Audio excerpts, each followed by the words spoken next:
So check it out. We all know steampunk looks amazing, but Lord of Mysteries does everything better.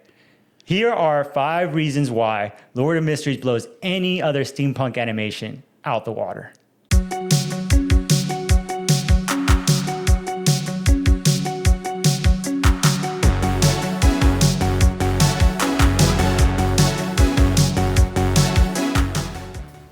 All right, welcome back to the show. Today's discussion is on Lord of Mystery.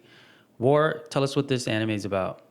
All right. So the story begins with Zhao Minguri, an ordinary modern man who wakes up in the body of Klein, a suicide victim in the steampunk world called the Loin Kingdom in the year of 1349. This world appears normal on the surface, but powerful beings called Beyonders, secret societies, and occultism are all hidden by 7 dominant Orthodox churches. Interesting premise of this show, honestly. Yeah, it's pretty insightful. I mean, well, it's pretty dope how they laid it out. I think the only thing, and we mentioned it before, it's just the first episode. It's a little heavy with the context clues. Yeah, that's the current controversy online, honestly, about it being a little too fast paced. I think they even apologized and mentioned that they'll slow it down going forward. There are some things as well that people believe that Crunchyroll did not include in the show. Oh, really? I had no clue. Yeah. There's some interesting things going on right now, especially about the pace of this show.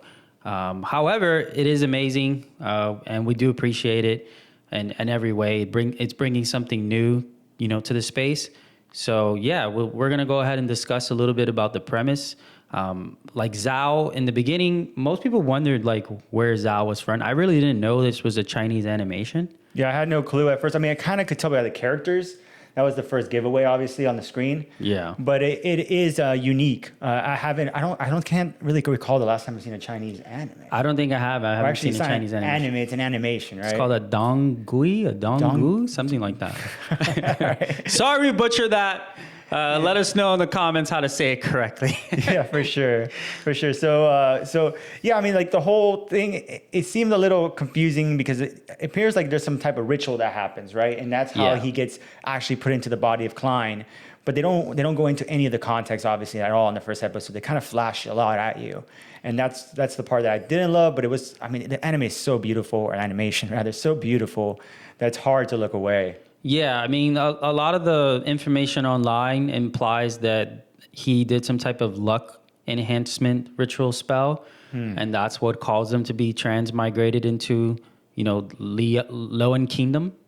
So it seems to be that that's the cause of it. I mean, the animation has like 1,000 books, I believe, or 1,000 chapters, something like that. Well, Yes. Wow. Yeah. So most people online. So I say manga, but I don't think it's a manga, right? Yeah, it's not a manga. Yeah. Yeah. So, but most readers online are far ahead of what's actually being shown. Mm-hmm. So that's what I've gathered is that it's some type of spell that he did, which transmigrated him into this world. And then the Antigonus notebook also holds the willpower of powerful beings that exist. And it's a rumor that the notebook seems to select individuals that they deemed suitable for vessel transmigration. Oh, interesting. Okay. Yeah. I mean, I know that so far I'm 4 episodes deep and it's all about the Antigonus notebook and them tracking it down and how it holds a lot of power, but it doesn't really give you much a backstory to the Antigonus notebook and what it's about. Exactly. Besides what we have researched here and discovered now. So that makes a lot of sense too. So it's pretty much like a sorcerer's book of some sort. Yeah. I remember the Nighthawk team, when they finally run into Klein, they also mentioned to him that they're familiar with what sort of event went down. And usually everyone is dead. So it's not unheard of that the book will be involved in the suicide crime. Interesting. So was the book at all involved in the suicide with Klein? Yes. It starts off with Klein. With the original Klein. Exactly, not, with the original Zhao. Klein. Yeah. With Klein himself, he committed suicide. Right. And then Zhao transmigrated over into his body. His body. Yes, exactly. All right, Ghost. Well, tell us the first reason why. So the first reason why is steampunk meets cosmic horror. Imagine a world that looks old-fashioned, fancy clocks, steampunk-powered machines.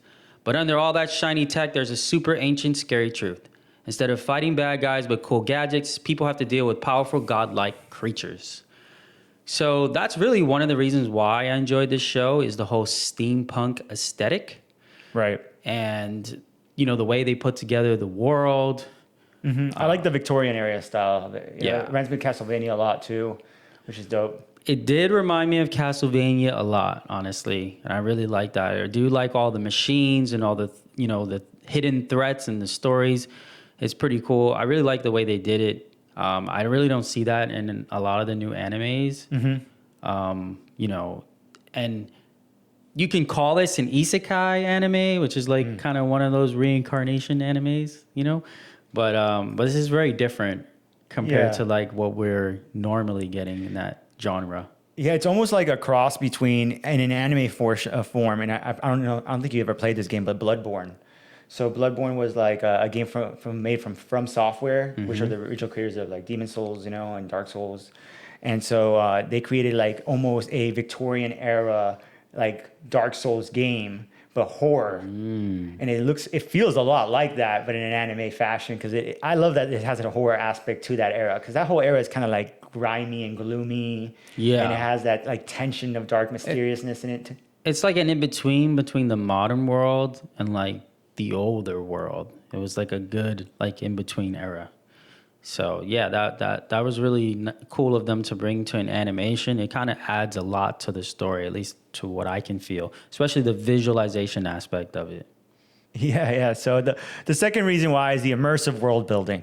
Right off the bat, the world is incredibly detailed, featuring an alternate Victorian era, as we mentioned, with nations at war, powerful churches, and ancient secret societies all sprinkled throughout. So it is all formatted into a believable history at its time, and it creates a lot of foreshadowing, creating depth, and minor details become kind of crucial later throughout the anime, which is interesting, the animation. Rewarding careful reading and making the world feel alive and threatening, which really builds on to the aesthetic and the atmosphere that they created. Absolutely, yeah. I like the tarot card part. Yeah, that's so neat, right? Because it played into other parts of the animation. And did you notice there was one part where like you can see the cat's like eyelid kind of move like that? Like it was a very like detailed cat part where the eye just moved. Oh, I'm trying to remember what scene was that. That was in the cool. first episode? Yeah, it was in the first episode. But there's so much so much world building material. I mean, even the smoke, the lighting, just phenomenal job. Yeah, the world it has to be like computer generated, right? Because it looks computer generated in some Possibly, scenes. yeah. It reminded me a little bit of Berserker, the way it's done, and a little bit of the Anja anime that we used to watch back in the day too. But it just like pulls you in. It kind of has like that Studio Ghibli pull of animation. And that's what, when I'm watching it, I get that Studio Ghibli vibe. What's the third reason?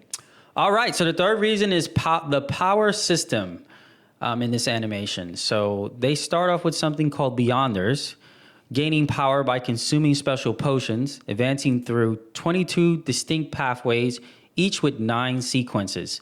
Power in this world revolves around 22 pathways, each representing different power themes. To gain power, one must consume a potion corresponding to the pathway to become a Beyonder. Each pathway has 9 sequences, numbered from 9, the weakness, to 1, godlike. So, yeah, this is an interesting conversation because this power system confused a lot of people as well. I mean, I love that at least every intro of the episode kind of describes that again. Yeah, they got to go over like 10 times. So it like gets in your brain. You're like, what? A potion? A tree? What's this tree for? It's a lot. It's definitely a lot. But it's interesting, that they have this concept, and it adds a lot of variety and could be very unique as we get through the animation further on. Like, absolutely, seasons of how they can mix up characters, and it'll be interesting to see how sequence 1 characters are at that point. Yeah, we haven't obviously seen any sequence 1 characters. I think it's also interesting that you have to find the potion for the next sequence. So you will kind of have to, it seems like, make a deal with the devil almost to get the next sequence, like give something up. I think that's pretty cool. Right, they're pretty hidden. Like, Yes. nobody really knows all the sequences unless it's like a certain pathway that has been traditionally used or something. Yeah. And that one is more like fleshed out. And that's also another agenda in the animation, right? Finding the sequence. So aside from Klein start trying to stay alive, the only way he probably will effectively stay alive is to gain power. Therefore, he has to find the next sequence. As well as his other team members, which is the Nighthawk. The Nighthawk is the Beyonder team that Klein ultimately joins at some point in this animation.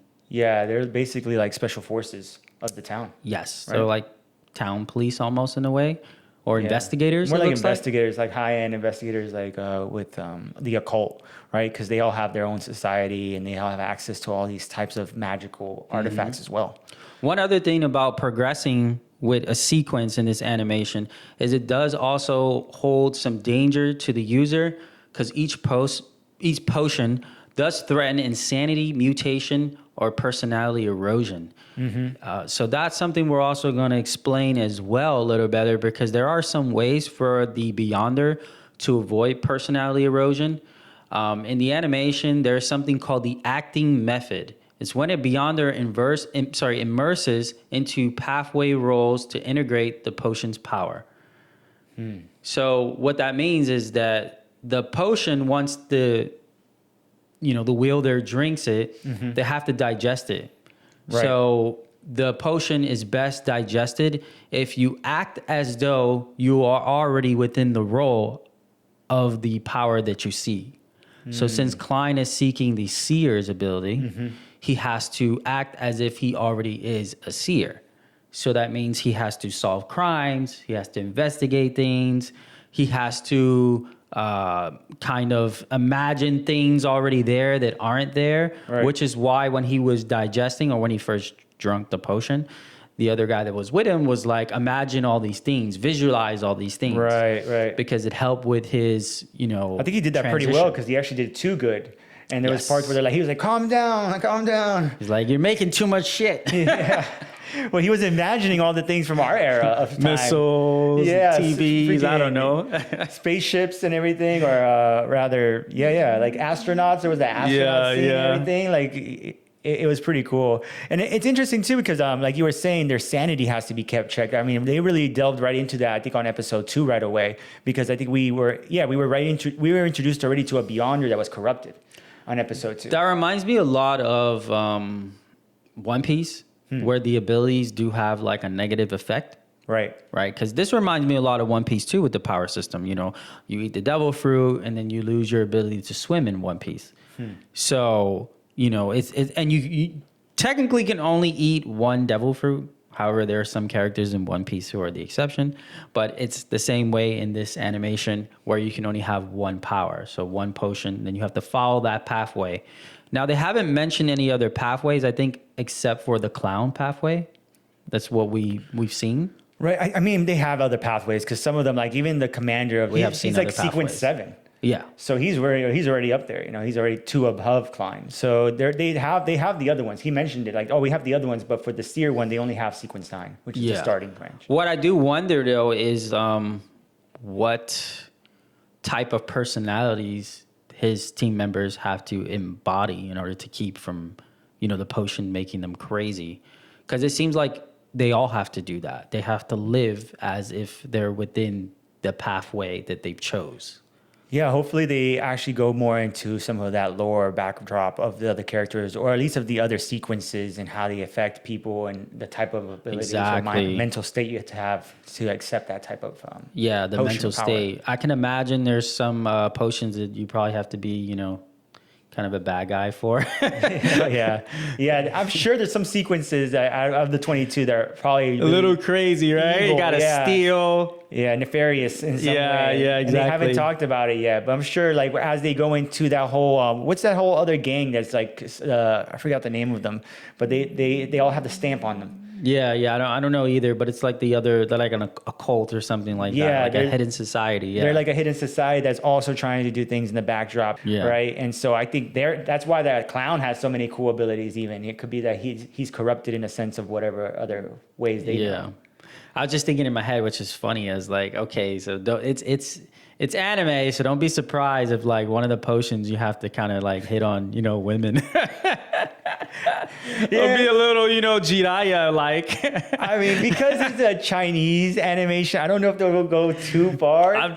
Don't be surprised, man. I'm telling you. I'll tell you what, I was caught off guard to wield this power, because being that it's a Chinese animation, like they had that one character kind of hit on Klein a couple of times. Yeah. And I was like, the Chinese are not totally cool at all with like bisexuality or any type of like, I don't know, stuff like that. Like it's censored pretty heavily in their country. Yeah. So like he was like, there was one point where he looked at him and he like, I don't even hit on him, but he said something. Oh to yeah, him. I know what you're talking about. Yeah, on the second episode, he said something to Klein. Klein was like, okay, and he just like walks away. And I was like, what the heck was that? Because I was like, that's a little different, especially for the culture that the animation's made in and for. Mm-hmm. I didn't expect that, but I know it's gonna lead to something more. But he's a cool character. I love, man, their powers. I love that every time they use their powers, they speak in poems and rhymes. Oh yeah. Shoot, man. Poetry. It's poetry. It's so sick because every time they're about to do their casting their abilities, they just go and start breaking it down and freaking, in the, what do you call it in poetry? It's called like rhyming, I think. Yeah, but they start rhyming. They start rhyming, but it's called stanzas. There's something with that red moon thing too. I haven't really looked into that, but that's important too in this animation. There's like a red moon. If you haven't noticed, every time they start doing poetry, when they basically do like a domain expansion. Yeah, it's like a domain expansion. With their ability, exactly. And they call it the red moon something poem, and then they bring the being or whatever it is into that other domain, and they freaking not kill him pretty much. That's what he did with that second character. And then the clown, they try to do it. Or was it the clown? No, they tried to do it that big thing, and it didn't work. Yeah, that the monster. Yeah, the big glob with the book in him. Yeah. I hope they expand a bit on the monsters because I mean the clown's been the coolest character. They're gonna slow the pace, hopefully, and get this right. So I have faith in them. I think this is a big. I mean, to me, it looks like it could be a hit in the next. Few months. I'm hooked already. Honestly, it had me after the second episode. It's really cool. I love everything about it, the aesthetic. But absolutely. Why don't you tell us, Ghost, a bit more about the power system? Yeah. Before we move on, please, if you want to help us, subscribe and hit that bell. It's very important, and we would greatly appreciate it. All right. So the second power system, which this revolves around Klein, he's exclusively has this ability, which it looks like it might have carried over from the other world that he came from. So Klein discovers a mysterious foggy space above the real world where he is godlike. He used this space to create a tarot club and a secret society where he poses as a deity called the Fool. And he gets that fool from the tarot lady who was playing the card game. Right, I think the Fool is one of the beings on the cards. Right? Yes. It's like all the tarot cards have a different... Exactly, and he seems to... persona. Kind of summon in a way, Miss Justice and Mr. Hangman. Right, that was a very interesting thing. I thought they were going to go more into it in the next few episodes, but they didn't actually, which was kind of confusing a bit for me because it's like they just threw this in there and then they kind of just like... Fast talking pace. about it. Fast pace. Right? But I think it has to do more with Zhao being a magician or whatever he is before he got transmuted into Klein's body and in this world. Mm-hmm. He obviously has some type of knowledge of magic, right? I thought the same thing. Because he did some type of ritual with the bread around the room that allowed him to do that ability. And he doesn't even need the bread because we saw how he kind of did it almost with the clown. Mm-hmm. Yeah. But other than that, I really like the power systems. I think the power system in this animation is very deep, very thought out, right? Which could make for a very interesting story going forward as we see characters play into their power systems, except for Klein, who has a second, ace up his sleeve. So unlike everyone else, they don't really have anything that they could use to defeat him in his space. Yeah, well, you guys let us know. Domain. Do you enjoy the power system? Which power system is your favorite out of all the characters so far introduced? Leave your comments below. We'll love to hear it. Absolutely, yeah. Please leave some comments. So tell us about number 4. Right, so the fourth reason why is the mystery-driven narrative. Right, so we know that the story unfolds as Klein joins the Nighthawks and goes upon this grand detective narrative. unraveling the world's secrets from the origin of the Beyonders' pathways and the hidden gods and the world's history. Absolutely. Yeah, I really like the Sherlock Holmes type of vibe, which back to the Victorian era. So we get like that Sherlock Holmes type of detective, flow. I like that. Yeah, I like detective anime, or animations like this, whatever this is, we're calling this again. But it's pretty neat. I enjoy it. So it reminds me a little bit of Death Note, actually, overall, because of how the detective piece of it. Yeah. And I like that they have a squad and they're going through the whole thing of the world, just uncovering things, Yeah, that's pretty cool too. We know there's a lot of mysteries with the world. We know there's probably a lot of things for them to uncover, especially with the Antigonus family and their history. And there seems to be some hidden history with the gods. And then we obviously know there's going to be level 1 Beyonders as well, which are probably going to hold the most mysterious background stories of the whole animation. I think they're gonna make us wait a few seasons for those. Yeah. I'm tempted to skip ahead, go to 1,000. But yeah, I mean, the He's over investigative 1,000, for sure. I mean, the whole investigative approach to the animation, combined with the psychological demands of the power system and the constant challenges the protagonist has of the sense of self and exploring the fine lines between knowledge and madness, just drive this narrative, this whole narration and the whole story. It's just fantastic, folks. All right, Ghost. Well, give us the 5th and final reason why. So the 5th reason is subverting fantasy tropes. Lord of Mysteries deconstructs the common steampunk and fantasy stories. Instead of celebrating technology progress, it highlights the fragility of this era, and which I like. I realized that they can't really rely on technology very well. They have to rely on a mix of the potions, abilities, and weapons and technology, and also their history and their knowledge of solving crimes. So being, the police force that they are and the experience they have. Yeah, the Nighthawks are pretty neat. I really like how it seems like their greatest asset, besides the potions, which is their magical power, where they get the source of power, is really their knowledge, right? Yeah. The knowledge they've accumulated as a society, as a secret society, as a faction over the years. And we're really just scratching the surface of that. We really don't know how deep it goes. I guess I mentioned before, I'm only on the 4th episode, and now I'm finding out that there's mystical items that are enchanted that the society has locked away for so many years that nobody else has access to. They have to get permits and permission access to release the items. It makes you wonder, how much intel and knowledge does this Nighthawk faction even have access to? Or how long they've been around. Exactly. We don't know any of that. I'm wondering that.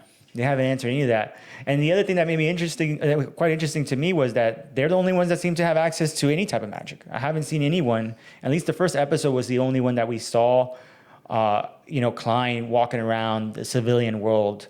And yeah, we haven't seen any other factions or any other groups or any other, places that exist other than the Nighthawks and those, bad enemies that they've run into. The evil society that we have. But I'm sure more is coming. I mean, it's a few episodes. Like when he went to buy the bread, or he went to the circus, and when he walked around, you didn't see people using magic in any other way. So it seems like even to the people of that time, I don't even know if they're aware of the Beyonders. It's almost like all hush hush. I think they are. I think they have to be by this point. But you could be right too. It could be hush hush. Let us know in the comments if the crowd realizes that they're there with their abilities. I mean, who knows? Maybe the Beyonders have some type of Men in Black ability where they just flash people's brains and they all forget about seeing beyond their powers, because there has been some crazy stuff happening in the animation. And then, I mean, if Beyonders have been around for a long time, then I guess people would know. But it's kind of like some Attack on Titan type of thing going on, where no one really knows anything. They're just like, oh, there's a family, there's a notebook. But that adds to the mystery of this animation, which is, also adds to their detective abilities and scenes that are going to be coming forth. All right, guys. Well, in conclusion, what makes Lord of Mysteries so special? I mean, we gave you guys 5 big reasons why, right? It's probably the mix of the steampunk style with the sanity-breaking cosmic horror that it introduces. It could be the deeply connected world that makes you want to pay attention to every detail. Or honestly the power system. That makes getting stronger a terrifying psychological gamble in this animation. And it's how it takes all these familiar ideas, in my opinion, and creates something completely new and exciting. That makes it one of the best animes that's come out recently. So what do you think? Is Lord of the Mysteries the ultimate steampunk fantasy? Let me know your thoughts down in the comments. And if you want us to deep dive into other animes out there, make sure you subscribe, and we'll see you in the next one. Take care.